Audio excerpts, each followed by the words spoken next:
কি মায়েরা, ভগবানকে যখন আপনি ডাকবেন, ভগবান মাঝে মাঝে আপনাকে ধাক্কা মেরে মেরে দেখবে আপনি কতখানি ভগবানের হয়েছেন। এইদিকে মায়েরা, আপনি সোনার বালা দোকানে বিক্রি করতে যাবেন, স্বর্ণকার পরীক্ষা করে দেখবে এর মধ্যে কতটা খাদ আছে, কতটা সোনা আছে। আপনি যখন ভগবানকে ডাকবেন তখন দেখবেন আপনার ঘর ফুটে জল পড়ছে, তখন দেখবেন আপনার বুকে ব্যথা হয়েছে, নইলে শরীর খারাপ হয়েছে, নইলে বাড়িতে কোনো অশান্তি হচ্ছে।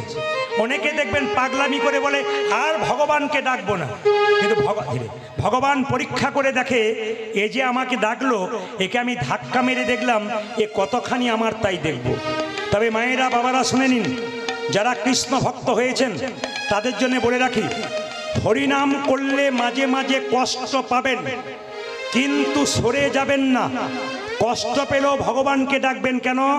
আমাকে অনেকে প্রশ্ন করে, প্রদীপ বাবু কত মস্তান রাস্তা দিয়ে পেরিয়ে যাচ্ছে, বুক ঠুকে ঘুরে বেড়াচ্ছে, বুক ফুলিয়ে ঘুরে বেড়াচ্ছে, এদের কোনো রোগ নাই, জ্বালা নাই, লোক ঠকাচ্ছে, মারছে, ধরছে, এদের কিছু হচ্ছে না।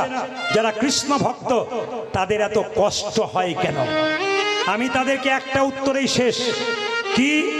ভগবান মানুষের জন্মের পর দুটো করে কলসি দিয়েছে, একটা পাপের কলসি, একটা পুণ্যের কলসি।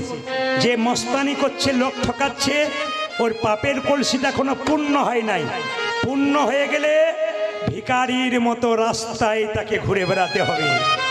আর আপনি যে কীর্তন করছেন, হরিনাম করছেন, আপনার পুণ্যের কলসিটা এখনো পূর্ণ হয় নাই। যখনই পূর্ণ হয়ে যাবে, পরমানন্দ গোবিন্দের চরণ লাভ করে আনন্দময় জীবন যাপন করুন। এইবার সবাই লক্ষ্য করুন, দু ভাই দাঁড়িয়ে আছে, তাকাবেন, দু ভাই দাঁড়িয়ে আছে। শ্রীবাস বলল, প্রভু মুকুন্দ আর নরহরি দাঁড়িয়ে আছে, কি বলবো বলুন, দুজন আশীর্বাদ পাবার জন্য এসছে। শ্রীবাসকে মহাপ্রভু বলল, শোনো শ্রীবাস, বলে দাও ওদের মধ্যে যে ছোট ভাই, সে আমার সঙ্গে সারা জীবন কীর্তন করবে, আমার সঙ্গে থাকবে। আর যে বড় ভাই, তাকে বলে দাও সে আমার 100 জন্ম কৃপা পাবে না। ও মায়েরা, শ্রীবাস এসে বলল, তোমাদের মধ্যে ছোট ভাইকে? আমি গো। কি নাম? আমার নাম নরহরি। তোমার জন্য প্রভু বলেছে তুমি সারা জীবন প্রভুর সঙ্গে থাকবে, হরিনাম করবে। বড় ভাই বলল, আমার জন্য কি বলেছে? তোমার জন্য প্রভু বলেছে তুমি 100 জন্ম কৃপা পাবে না, তুমি 100 জন্ম কৃপা পাবে না, তুমি 100 জন্ম গৌর কৃপা পাবে না, 100 জন্ম গৌর কৃপা পাবে না। যদি আপনাকে কথা কেউ বলে 100 জন্ম কৃপা পাবে না, মন খারাপ হয়ে যায় না? কিন্তু মুকুন্দ সরকার যখনই শুনলো শ্রীবাসের কাছ থেকে 100 জন্ম গৌর কৃপা পাবে না, তখন নাচতে শুরু করেছে, জয় গৌর। শ্রীবাস মনে মনে ভাবছে লোকটার মাথা খারাপ হয়ে গেল, 100 জন্ম কৃপা পাবে না বলে নাচতে শুরু করেছে পাগলের মতো। শ্রীবাস জিজ্ঞেস করছে, তোমাকে যে বললো 100 জন্ম কৃপা পাবে না, তুমি গৌর গৌর বলে নাচতে শুরু করেছো, আমি হলে তো বিষ খেয়ে আত্মহত্যা করতাম। শ্রীবাস বলছে, মুকুন্দ বলছে, শোনো শোনো শ্রীবাস, প্রভু যদি বলতো কোনো জন্মে সঙ্গ পাবে না, কোনো জন্মে সঙ্গ পাবে না, তাহলে না হয় আমি বিষ খেয়ে আত্মহত্যা করে দিতাম, না হলে আমি বিষ খেয়ে আত্মহত্যা করে দিতাম। প্রভু বলেছে 100 জন্ম কৃপা পাবো না, কৃপা পাবো না, 100 জন্ম না হয় গৌর গৌর বলে কেঁদে বেড়াবো, আমি কেঁদে বেড়াবো। যখন 100 জন্ম পেরিয়ে যাবে, 101 জন্মে প্রভুর আমি 101 জন্মে প্রভু সঙ্গ পাবো, 1 জন্মে প্রভুর সঙ্গ পাবো, তুই 1 জন্মে প্রভুর সঙ্গ পাবো, 100 জন্ম কেঁদে বেড়াবো, 1 জন্মে প্রভুর সঙ্গ পাবো, আমি 100 জন্ম কেঁদে বেড়াবো, 101 জন্মে প্রভুর সঙ্গ পাবো, আমি 100 জন্মকে দেবে, 101 জন্মে প্রভু সঙ্গ পাবো, 100 জন্মকে দেবে, 101 জন্মে প্রভু সঙ্গ পাবো, তুই 1 জন্মে প্রভুর সঙ্গ পাবো। বাবা 3 ঘন্টার কীর্তন শুনতে সে কতজনের হাঁটু ব্যথা হয় কতজনের কোমর ব্যথা হয়, ধৈর্যচ্যুত হয়, এরা বসে বসে আজকে শিখে নিক। মুকুন্দ সরকার বলছে 100 জন্ম গৌর বলে কাঁদব, 101 জন্মে তো কৃপা পাবো। এর থেকে কি শিখে যাচ্ছেন? শুধু কীর্তন শুনলে হবে না, শিখে যেতে হবে। কি শিখছেন? কেউ যদি ধৈর্য ধরে ভগবানকে ডাকতে পারে, নাম শুনতে পারে, তার জীবনে লাভ হয়।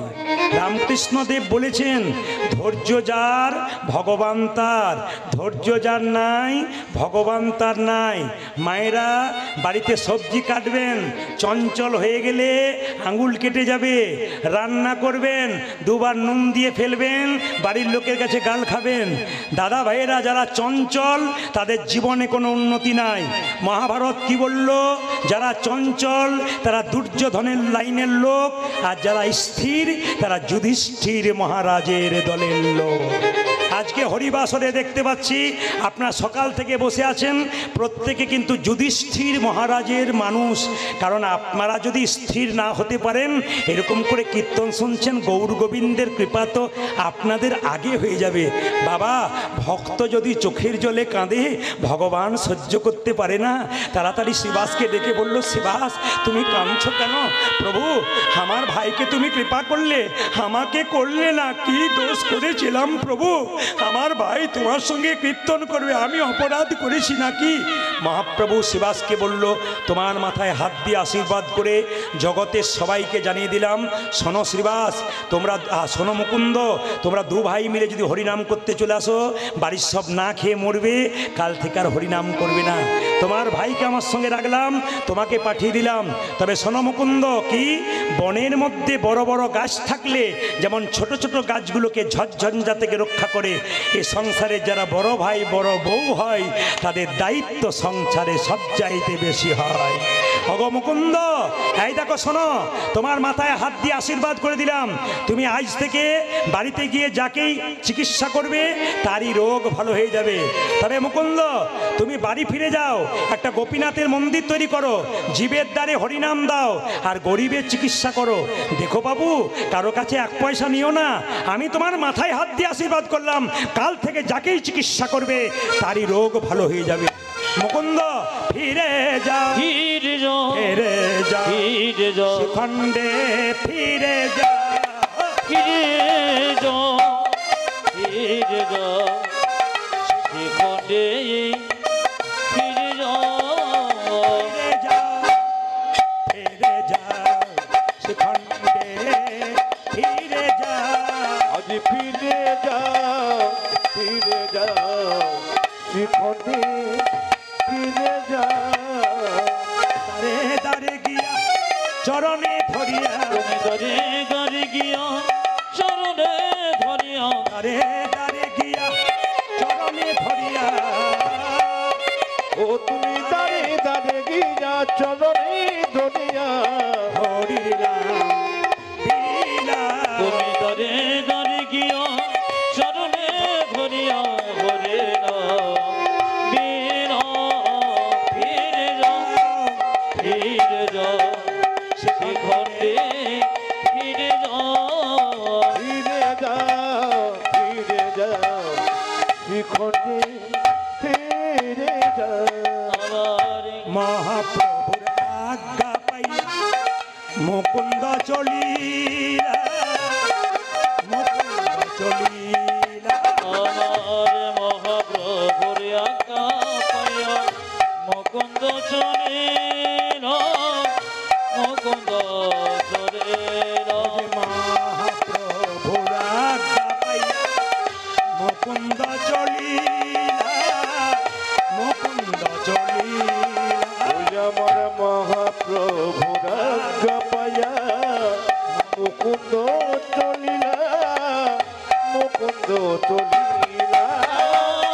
শিখণ্ড গ্রামেতে আমি শিখণ্ড গ্রামেতে আসি, শিখণ্ড গ্রামেতে আসি, আজ শিখণ্ড গ্রামেতে আসি, উপনীত হইলা, উপনীত হইলা। আমি শিখণ্ড গ্রামেতে আসি, উপনীত হইয়া, উপনীত হইয়া। বলো বলো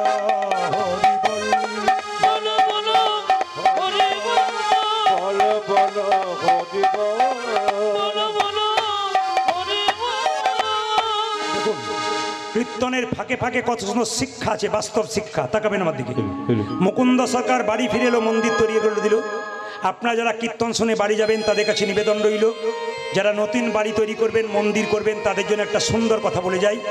আমার কথা নয়, এই কথাটি হচ্ছে খনামা, খনার বচন। ও মায়েরা, বাড়ি তৈরি করতে গেলে খনামা বলেছে যে দক্ষিণ দুয়ারি ঘরের রাজা, পূব দুয়ারি তার প্রজা, উত্তর দুয়ারির খাজনা নাই, পশ্চিম দুয়ারির মুখে ছাই।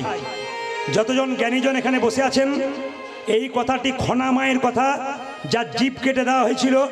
খনার বচন পড়লে জানতে পারবেন। আজকে মুকুন্দ সরকার বাড়ি এলো, কিন্তু সবাই লক্ষ্য করুন, খনার বচনের মতো মানলো। কি মানলো? তাকাবেন কি বলছে। বলছে দক্ষিণ দুয়ারি ঘরের রাজা, পূব দুয়ারি তার প্রজা, উত্তর দুয়ারির খাজনা নাই, পশ্চিম দুয়ারির মুখে ছাই। যদি বাড়ি কোনোদিন কেউ করেন, তবে দরজাটা দক্ষিণ দিকে করলে আপনার ঘরটা রাজার ঘর হয়ে যাবে। কারণ দক্ষিণ দিকে কোনো ঝঞ্ঝা নাই, সবসময় সুসুর করে সুন্দর হাওয়া দেয়।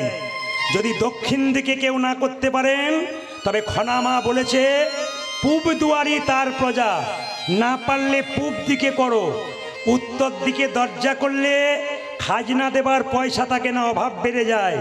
পশ্চিম দুয়ারির মুখে ছাই, তার মানে পশ্চিম দিকে দরজা করলে কি হয় মা? ঝড়ঝঞ্ঝা পাবার সুযোগ থাকে।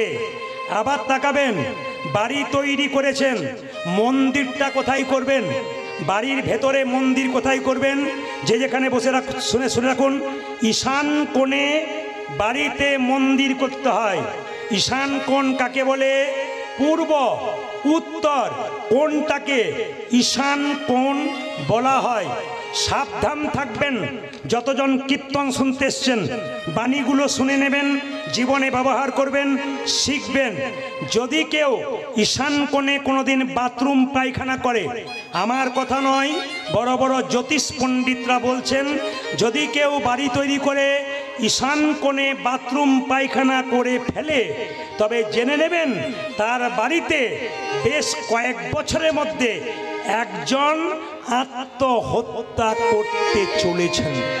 তাই বারবার বলবো, অনেকে প্রশ্ন করতে পারেন, প্রদীপ বাবু আমার বাড়িতে ঈশান কোণেই পায়খানা ঘর, তাহলে এখন করব কি?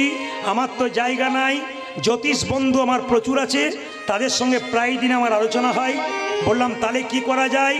বললেন জ্যোতিষশাস্ত্র বলেছে, যদি বাথরুম পায়খানা বাই চান্স আপনার ঈশান কোণে হয়, তবে আপনি এক বাটি লবণ দোকান থেকে কিনে এনে, টাটকা লবণ, ঈশান কোণে বাথরুমের কোনো এক জায়গায় রেখে দেবেন। প্রতি মাসে মাসে একবার করে পরিবর্তন করে নেবেন। আপনি যে রান্না করবেন, রান্নাঘরটা কোন ঘরে হবে?